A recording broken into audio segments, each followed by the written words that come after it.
So this is my garage. It's like most people's garage, a mess, and it has some of my landlord's stuff in it, notably his snowplow and a few boxes, but the rest of it is mine. And what I decided to do was to build a cheap as possible home theater system.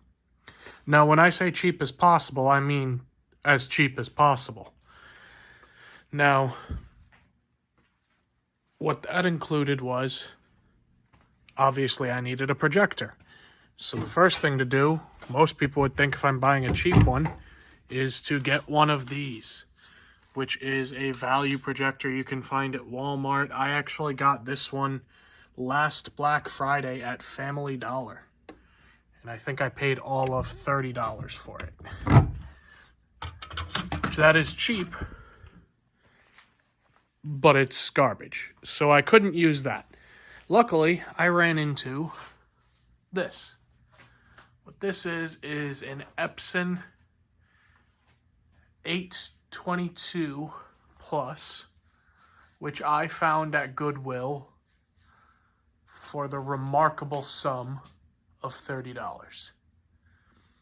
Now, this is by no means a 4K or 3D projector, but what it certainly is cheap, and it gets the job done. I'm projecting that onto a screen that I built out of a white sheet from Walmart and some lumber from Home Depot. And I still need to paint it. I've put the first layer of paint on it to help with a little bit of the light rejection. And my goal is to make it so that I have a cheap but well-performing home theater here in my garage. Now, to give you an idea of where I'm at for price so far, given the state of the country right now, by far the most expensive part of this build has been the lumber for the screen. I spent about $50 on wood, which is almost twice what I spent on this 1080p projector. Spent $20 on the ceiling mount at Walmart. It's not brilliant, but it does the job. As I said, the lumber for the screen is, well, you can tell by looking at it, not straight. I'm going to attempt to fix that by bracing it a little bit better.